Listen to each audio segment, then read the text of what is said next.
Ian, I'm going to try and give you some feedback via the phone here because it's decently lengthy.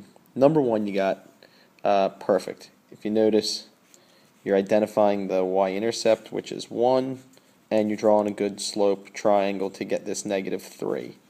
I'm even seeing it over here in your little organizer chart. Okay, that's good too. Number two, I want to come back to because it's a special circumstance. If you notice, it's only hitting one axis. We'll call that a special circumstance. Okay, and then here on number 3, if you use arrowheads, it might help. I like the fact that you're also saying that it's -2, -5, but why would you write a negative over negative in your answer? This is a simplification mistake. Okay, I'm not sure why we got an equal sign right here too under my pen. It doesn't make any sense. Okay, 1, 2, 3, 4, 5, maybe a plus sign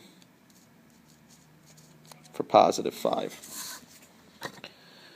Okay, I like what we did here on number 4.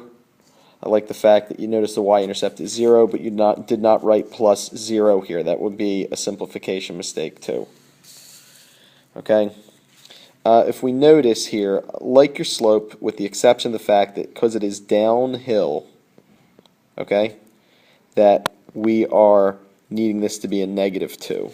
Sorry, my pen's not writing here. Okay, so over here it's going to be negative. That's a sign mistake. Y-intercept is good. It is 2.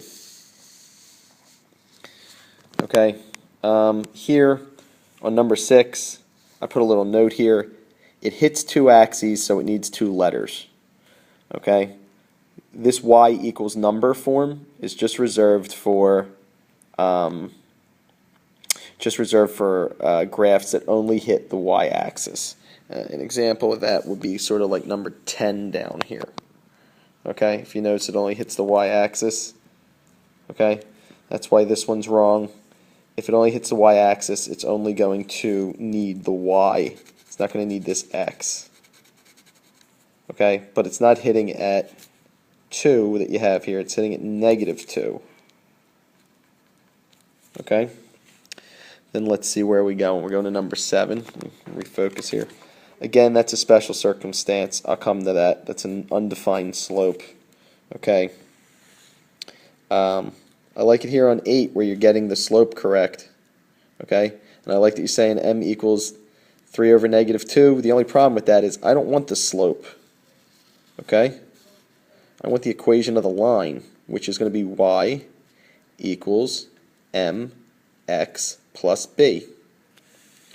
So that's going to need you to synthesize the answer. You have the information correct, the y-intercept's correct, and the slope is correct.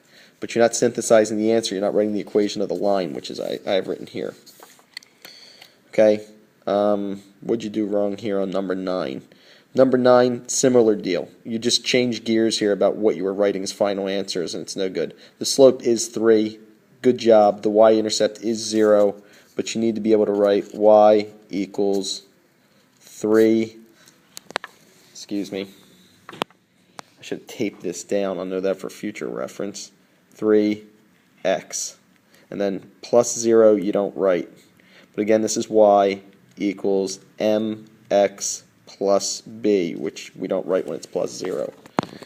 Okay, back to these special circumstances now. Okay, this is a special circumstance because this line is only hitting the x-axis.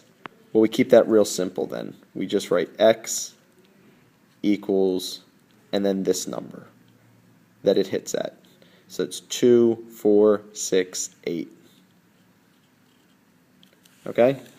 Similarly here for number 7, we see that every 2 grids is worth 6, so every grid is worth 3. Okay, so the deal with that is we're going to see that this hits the x-axis at this number, which is -3. So the answer is x equals -3. Okay, I hope this feedback was useful to you. It's under 5 minutes. Feel free to watch it once or twice. Feel free to ask me questions in class.